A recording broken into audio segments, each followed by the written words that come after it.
Guarantee guarantee ಇದು guarantee news ಸುದ್ದಿ ಖಚಿತ ನ್ಯಾಯ ನಿಶ್ಚಿತ. ನಾನು ನಿಮ್ಮ ಬೀರ್ಗಾನಹಳ್ಳಿ ಲಕ್ಷ್ಮೀನಾರಾಯಣ್. ವೀಕ್ಷಕರೇ, ಪ್ರತಿ ವಾರ ಕನ್ನಡ ಚಿತ್ರರಂಗದಲ್ಲಿ ಒಂದಿಲ್ಲ ಒಂದು ಸಿನಿಮಾ ರಿಲೀಸ್ ಆಗ್ತಾ ಇರುತ್ತೆ. ಆದರೆ ಕೆಲವು ಸಿನಿಮಾಗಳು ಮಾತ್ರ ಸಿಕ್ಕಾಪಟ್ಟೆ ಹೈಪು ಕ್ರೇಜು ಕ್ರಿಯೇಟ್ ಮಾಡುತ್ತೆ. ಅದರಲ್ಲೂ ನಾನೀಗ ಮಾತಾಡೋದಕ್ಕೆ ಕೂತಿರ್ತಕ್ಕಂಥ ವ್ಯಕ್ತಿಯ ಸಿನಿಮಾಗಳು ಬಂದರೆ ಅದರ ರೇಂಜು ಲೆವೆಲ್ಲು ನೆಕ್ಸ್ಟ್ ಲೆವೆಲ್ಗೆ ಇರುತ್ತೆ. ಯಾಕಂದರೆ ಫ್ಯಾನ್ಸು ಡಿಮ್ಯಾಂಡ್ ಮಾಡಿ ಅವ್ರ ಹತ್ರ ಸಿನಿಮಾಗಳನ್ನು ಮಾಡಿಸ್ಕೊತಾರೆ. ಅವರು ಸಿನಿಮಾಗಳನ್ನು ನಟನೆ ಮಾಡೋದಾದರೆ ಈಸಿಯಾಗಿ ಮಾಡಿಬಿಡ್ತಾರೇನೋ, ಆದರೆ ಡೈರೆಕ್ಷನ್ ಅಂದಾಗ ಒಂದು ಸಣ್ಣ ಗ್ಯಾಪ್ ತಗೊತಾರೆ. ಆ ಗ್ಯಾಪ್ ಯಾಕೆ ಅನ್ನೋದಕ್ಕೆ ಉತ್ತರ ಆ ಸಿನಿಮಾಗಳ ಮೂಲಕ ಕೊಡ್ತಾ ಹೋಗ್ತಾರೆ. ಅಫ್ಕೋರ್ಸು ನಾನು 90s ಕಿಡ್ಡು. ನಾನು ಹುಟ್ಟಿದ 4-5 ವರ್ಷಗಳಿಗೆ ಅವರು ಡೈರೆಕ್ಟರ್ ಆದಂಥವ್ರು. ಅಂದರೆ ಅವರ ಮೊದಲ ನಿರ್ದೇಶನದ ಸಿನಿಮಾ ಬಂದಾಗ ನಾವಿನ್ನೂ ಚಡ್ಡಿ ಹಾಕ್ಕೊತಾ ಇದ್ವಿ. ಇವತ್ತಿಗೂ ಕೂಡ ಅವರ ಕ್ರೇಜು ಯಾವ ಲೆವೆಲ್ಗಿದೆ ಅಂತಂದರೆ, ನಾವು ಬಾಲಿವುಡ್ಡಲ್ಲಿ ಟಾಪ್ ಸ್ಟಾರ್ಸ್ ಅಂತ ಸೂಪರ್ ಸ್ಟಾರ್ಸ್ ಅಂತ ಏನು ಅಂದ್ಕೊತೀವೋ ಅವರು ಕೂಡ ನಾನು ಅವರ ದೊಡ್ಡ ಅಭಿಮಾನಿ ಅಂತ ರೀಸೆಂಟಾಗಿ ಒಂದು ವಿಡಿಯೋ ಕೂಡ ಮಾಡಿದರು. Of course he is none other than ಸ್ಯಾಂಡ್ಲ್ವುಡ್ನ trend setter, one and only real star Upendra ಅವರು ಈಗ ನಮ್ಮೊಟ್ಟಿಗಿದ್ದಾರೆ. ಸರ್, ಕಾರ್ಯಕ್ರಮಕ್ಕೆ ಆತ್ಮೀಯ ಸ್ವಾಗತ. ಹೇಗಿದ್ದಾರೆ ಸರ್? ಚೆನ್ನಾಗಿದ್ದೀನಿ. ಯುವೈ ನಾನು ನೀನು ಈ ಕಾನ್ಸೆಪ್ಟ್ಗೆ ಬುನಾದಿ ಅಥವಾ ಪಾಯ ಹಾಕ್ದವರೇ ನೀವು ನಿಮ್ಮ ಸಿನಿಮಾಗಳ ಮೂಲಕ. ಒಂದು ಸಿನಿಮಾದಲ್ಲಿ ನಾನು ಇಂಟ್ರೊಡ್ಯೂಸ್ ಮಾಡಿದ್ವಿ, ಇನ್ನೊಂದು ಸಿನಿಮಾದಲ್ಲಿ ನೀನು ಇಂಟ್ರೊಡ್ಯೂಸ್ ಮಾಡಿದ್ವಿ.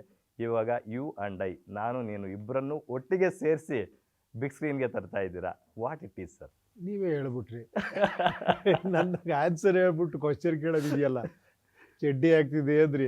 ಇವಾಗ ನಿಜ ಅಲ್ವಾ ಸರ್? ಹೇಳಿದ್ದು ನೀವು 90s ಅಂದ್ರಲ್ಲ kids, you are all much more intelligent ನೀವು ನಿಜವಾಗ್ಲು.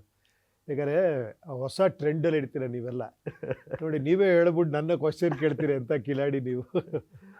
ಎಸ್ ಸರ್, ಯು ಐ ಅಂದಿದ ತಕ್ಷಣ ಸಿಕ್ಕಾಪಟ್ಟೆ ಹೈಪ್ ಕ್ರಿಯೇಟ್ ಮಾಡಿದೆ. ಅಫ್ಕೋರ್ಸ್ ನಾನು ಹೇಳ್ದಂಗೆ ನಿಮ್ಮ ಫ್ಯಾನ್ಸ್ ನಿಮಗೆ ನಿಮ್ಮ ಹಿಂದೆ ಬಿದ್ದು ದುಂಬಾಲ್ ಬಿದ್ದು ನೀವು ಡೈರೆಕ್ಷನ್ ಮಾಡಲೇಬೇಕು ಬಾಸ್ ಅಂತ ಹೇಳಿ ಡೈರೆಕ್ಷನ್ ಮಾಡಿಸ್ಕೊಂಡಂಥ ಸಿನಿಮಾ ಇದು. ಆ ನಿಟ್ಟಿನಲ್ಲಿ ನಿಮಗೆ ಆ್ಯಸ್ ಅ ಡೈರೆಕ್ಟರ್ ಆಗಿ ಎಷ್ಟು ಕಳವಳ ಇದೆ, ತುಳಮಳ ಇದೆ ಅಂತಕ್ಕಂಥದ್ದು? ಇಲ್ಲ ನೋಡಿ, ಅವರೇ ಮಾಡಿಸ್ಕೊಂಡಿದ್ದಾರೆ, ಅವರೇ ಅದನ್ನು ಮುಂದುವರಿಸ್ಕೊಂಡು ಹೋಗ್ತಾರೆ, ಅವರೇ ಅದನ್ನು ಬೆಳೆಸ್ತಾರೆ, ಉಳಿಸ್ತಾರೆ, ಎಲ್ಲವೂ ಅವ್ರ ಕೈಲೇ ಇರೋದು.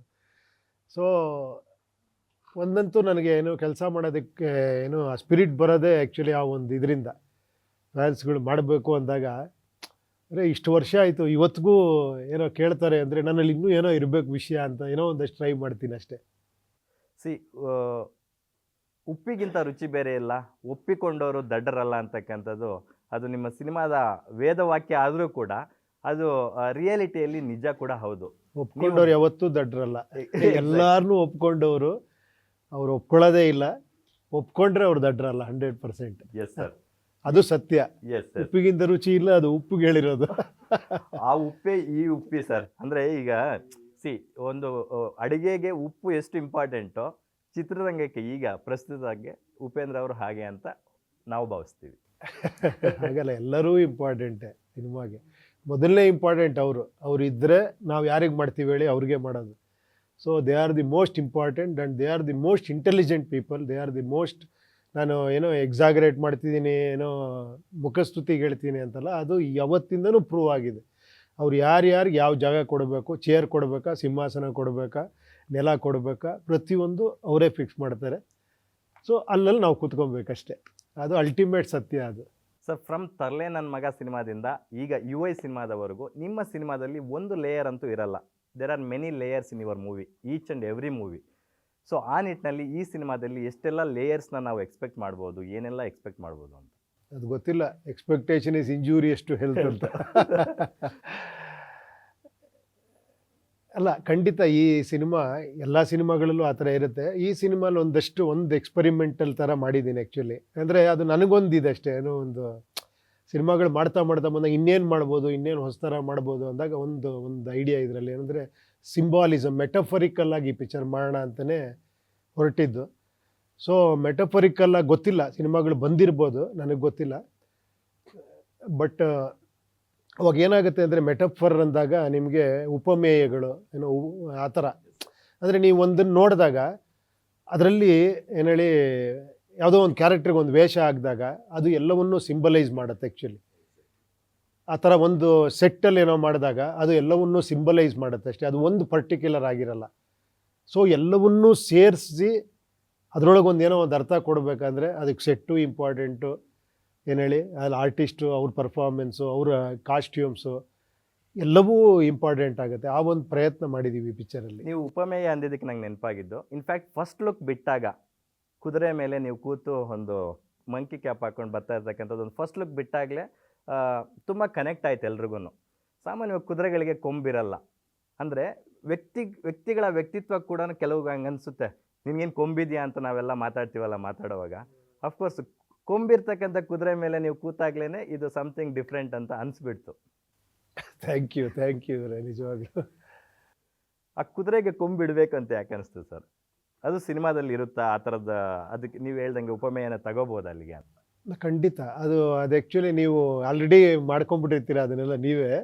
ನನ್ನ ಕೇಳ್ತೀರ ನಂದು ಏನು ಅಂತ. ಆ್ಯಕ್ಚುಲಿ ನನ್ನ ಕೆಲಸ ಏನಂದರೆ, ಅದು ಹೆಂಗೆ ಹೇಳಲಿ,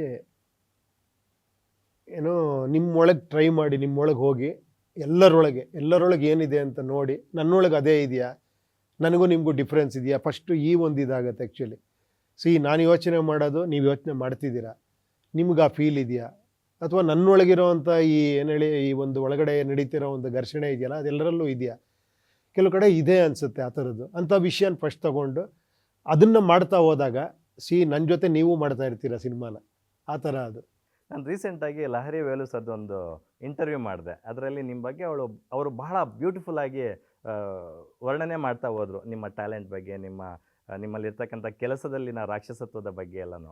ಸೊ UI ಅಂತಂದರೆ ಒಂಥರ ಯುನಿಕ್ ಡೈರೆಕ್ಟ್ರ್ ಅವರು. ಒಂಥರ CK ಅಂದರೆ ನಾವೇನೋ ಒಂದು ಬ್ರ್ಯಾಂಡಿಗೆ ಒಂದು ಹೆಸರು ಕೊಡ್ತೀವಿ, CK ಅಂದರೆ ಅದಲ್ಲ, ಅವರು ಕ್ರಿಯೇಟಿವ್ ಕಿಂಗು, ಈ ಥರದ ಒಂದು ಪದಗಳನ್ನು ಹೇಳ್ತಾ ಇದ್ದಾರೆ. ನೋಡಿ ಅವರೆಷ್ಟು ಕ್ರಿಯೇಟಿವ್. ನನಗೆ ಪ್ರತಿ ಸತಿ ಹಿಂಗೆ ಮಾತಾಡಿದಾಗ ಅನಿಸುತ್ತೆ, ನನ್ನ ಏನೋ ಒಂದು ಹೇಳಿದಾಗ ಒಂದು CKನ ಕ್ರಿಯೇಟಿವ್ ಕಿಂಗ್ ಅನ್ನೋದು ಇದೆಯಲ್ಲ, ಅದೆಂಥ ಕ್ರಿಯೇಟಿವ್ ಆ್ಯಕ್ಚುಲಿ ಅಲ್ವಾ. ಒಂದು ಕೊಂಬ್ ಬಗ್ಗೆ ನೀವು ಯೋಚನೆ ಮಾಡಿ, ಅದರೊಳಗೇನೋ ಇದೆ, ಮನುಷ್ಯನಿಗೆ ಕೊಂಬ್ ಬರುತ್ತಾ ಅಂತ ಯೋಚನೆ ಮಾಡೋದು ಎಂಥ ಕ್ರಿಯೇಟಿವಿಟಿ. ಸೊ ಇಷ್ಟೊಂದು ಕ್ರಿಯೇಟಿವಿಟಿಗಳಿರಬೇಕಾದ್ರೆ ನಾನು ನಿಮ್ಮ ಕನ್ನಡಿ ಹಿಡಿದ್ರೆ ಸಾಕು, ವಾವ್ ಅಂದ್ಬಿಡ್ತೀರ ನೀವು. ನನ್ನ ಕೆಲಸ ಅಷ್ಟೇ ಸರ್. ಸಿನಿಮಾದಿಂದ ಯುವರೆಗೂ ಬಂದಿದ್ದೀರಾ, ಇನ್ನು XYZ ಅಷ್ಟೇ ಬಾಕಿ ಇರೋದು. ಅಂದರೆ ನೀವು ಸಿಂಬಲ್ಗಳನ್ನ ಕೊಡ್ತೀರಾ, ಜನಕ್ಕೆ ಬಿಟ್ಬಿಡ್ತೀರಾ, ಜನ ಎಲ್ಲ ಅದನ್ನು ಏನಂತ ಕರೆಯೋಕ್ಕೆ ಶುರು ಮಾಡ್ತಾರೋ ಅದನ್ನು ನೀವು ಸಿನಿಮಾ ಆಗಿಸ್ತೀರಾ. ಅಲ್ಲ, ಅದೇ ಕೂಡ ಹಂಗೆ ಆಗಿತ್ತು. ಅದೇ ಇವಾಗ ಹೇಳದ್ನಲ್ಲ ನೋಡಿ, ನೀವು ಇವಾಗ ಹೇಳಿದಾಗ ನೀವು ಅದಕ್ಕೆ ಎಷ್ಟು ರೀತಿ ಅರ್ಥ ಹುಡುಕಿದ್ದೀರಾ. ನನಗೆ ಈ ಒಂದು ಕಲೆ, ಈ ಒಂದು ಟ್ಯಾಲೆಂಟ್ ಇದೆಯಲ್ಲ, ಅನ್ಟ್ಯಾಪ್ಡ್ ಅಂತಾರಲ್ಲ, ಇವಾಗ ಎರಡು ರೀತಿ. ಒಂದು ನಾನು ಹೇಳ್ತೀನಿ ನೀನು ಕೇಳು ಅನ್ನೋದು ಒಂದು ಸಿನಿಮಾ, ಇನ್ನೊಂದು ನೀವು ಹೇಳಿ ಆ್ಯಕ್ಚುಲಿ ನಾನು ಕೇಳ್ತೀನಿ ಅನ್ನೋದು ಒಂದು ಸಿನಿಮಾ. ಯಾಕಾಗಬಾರ್ದು ಅಂತ. ಸೊ ನನ್ನ ಪ್ರಯತ್ನ ಅಷ್ಟೇ, ಅದು ಇನ್ನೊಂದು ದಾರಿ ಅಷ್ಟೇ. ಅದು ನಿಮ್ಮ ಸಿಂಬಲ್ ಬಗ್ಗೆ ಒಂಚೂರು ಮಾತಾಡೋದಾದರೆ, ಕುದುರೆ ಏನು ಪಾದದ ಲಾಳ ಹಾಕ್ತೀವಲ್ಲ ಅದರ ಆಕಾರದಲ್ಲಿ ಇದೆ, ಅದರಲ್ಲಿ ಬೆಂಕಿಯ ಒಂದು ತಿಲಕ ಇದೆ. ಅಂದರೆ ನೀವು ಹೇಳ್ದಂಗೆ ಅನಿಸುತ್ತೆ ಪ್ರತಿಯೊಬ್ಬರಲ್ಲೂ, ನಿನ್ನಲ್ಲಿ ಎಸ್ಪೆಷಲಿ ಅಂದರೆ ನಿಮ್ಮಲ್ಲಿ ಒಂದು ಕಿಚ್ಚಿದೆ, ಅದು ಬೆಂಕಿ ಥರ ಉರಿತಾ ಇರುತ್ತೆ, ಕುದುರೆ ಥರ ಓಡ್ತಾ ಇರುವಂತನ. ಏನು ಹೇಳಲಿ, ನೀವು ಫಸ್ಟ್ ಸ್ಟಾರ್ಟ್ ಮಾಡಿದಾಗ ಇಟ್ರು ನಲ್ಲೆಲ್ಲ ಅಷ್ಟೊಂದು ಹೇಳ್ಬಿಟ್ಟು ನಾನು ಚಡ್ಡಿ ಹಾಕ್ತಿದ್ದೆ ಅಂದರೆ, ಇದು ಚಡ್ಡಿ ಹಾಕಿರೋರ ಥರ ಮಾತಿಲ್ಲ ಇದು.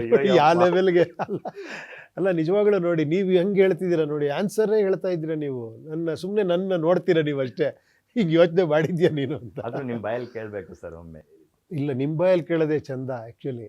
That is the beauty actually.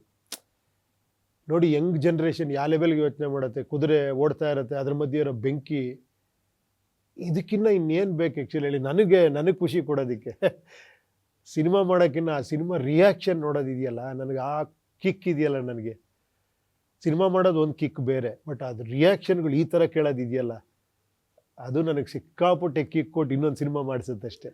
Super, thank you. ಮತ್ತೊಂದು ಆ UI ವಿಚಾರನೇ ಮಾತಾಡೋದಾದರೆ, ಇಲ್ಲಿ 5 ಬೆರಳು ಈಕ್ವಲ್ ಆಗಿರೋಕ್ಕೆ ಸಾಧ್ಯ ಇಲ್ಲ. ಅದೇ ರೀತಿ ಮನಸ್ಥಿತಿಗಳು, ಪರಿಸ್ಥಿತಿಗಳು ಕೂಡ ಅದೇ ರೀತಿ ಇರೋಕ್ಕೆ ಸಾಧ್ಯ ಇಲ್ಲ. ಸೊ ಯು ಮತ್ತು ನಿಮ್ಮ ಮತ್ತು ನನ್ನ ನಡುವೆ ಯಾರಾದರೂ ಇಬ್ಬರು ವ್ಯಕ್ತಿಗಳಿದ್ದಾಗ ಅವರಿಬ್ಬರ ನಡುವೆ ವೈರುಧ್ಯಗಳಿರುತ್ತೆ ಅನ್ನೋದು ಕೂಡ ಈ ಸಿನಿಮಾದ ಒಂದು ಮೆಟಫರ್ ಅಂತ ಅನಿಸುತ್ತೆ. ನೀವು ಇದು ಇಂಟರ್ವ್ಯೂ ಥರ ಇಲ್ಲ, ಇದು ಒಬ್ಬ ಮೇಸ್ಟ್ರು ಸ್ಟೂಡೆಂಟ್ ಹಿಂಗ ಕರೆಕ್ಟಾ ಅನ್ನೋ ಥರ ಇದೆ ಇದು ಆ್ಯಕ್ಚುಲಿ. ಅಲ್ಲ, ಈಗ ನಾವು ನಮ್ಮ ಗುರುಗಳೇನೋ ಮಾಡಿದಾರೆ, ನಾವು ಕೇಳಬೇಕು ಅನ್ನೋ ಥರ ನಾನು ಕೇಳ್ತಾ ಇದ್ದೀನಿ. ಇಲ್ಲ, ನೀವು ಹೇಳಿ ಇದೇನಾ ಅಂತ ಕೇಳ್ತಾ ಇದ್ದೀರಾ. ಇನ್ನೊಂದು ಆಯಾಮದಲ್ಲಿ ನೋಡಿ ಇದಾ ಕರೆಕ್ಟಾ ಅಂತ. ಇದು ಎಕ್ಸಾಮ್ ಬರೋದ್ರ ಮೇಲೆ ಅದನ್ನ ಇಟ್ಕೊಂಡು, ಇಲ್ಲ ನಿಜ ಹೇಳ್ತೀನಿ ಕೇಳಿ, ನನ್ನ ಆಡಿಯನ್ಸ್ ಎಲ್ಲ ಹಂಗೆ, ಪ್ರೇಕ್ಷಕರೆಲ್ಲ ಹಂಗೆ. ಒಂದು ಎಕ್ಸಾಮ್ ಪೇಪರ್ ಕೊಟ್ಟಂಗೆ ನಾವು ಬರೆದಿರ್ತೀವಿ ಅಷ್ಟೇ, ಅದು ಸಿನಿಮಾ. ಅದು ಕರೆಕ್ಟಾ ತಪ್ಪಾ, ಇವನು ಕರೆಕ್ಟಾಗಿ ಆನ್ಸರ್ ಮಾಡಿದಾನ, ಇದರಲ್ಲಿ ಸತ್ಯ ಇದೆಯಾ, ಅನಲೈಸ್ ಮಾಡೋದಿದೆಯಲ್ಲ, ಮಾರ್ಕ್ಸ್ ಕೊಡೋದಿದೆಯಲ್ಲ, ಯಾರು ಗ್ರೇಟ್ ಆವಾಗ? ಟೀಚರ್ ಯಾರು? ಸ್ಟೂಡೆಂಟ್ ಅಷ್ಟೇ ನಾವು ಆ್ಯಕ್ಚುಲಿ. ಅಲ್ವಾ? ಕರೆಕ್ಟ್ ತಾನೆ? ಅಲ್ಟಿಮೇಟ್ಲಿ ಅನಲೈಸ್ ಮಾಡೋದು ಅವರೇ ತಾನೆ. ಗ್ಯಾರಂಟಿ ನ್ಯೂಸ್, ಸುದ್ದಿ ಖಚಿತ, ನ್ಯಾಯ ನಿಶ್ಚಿತ.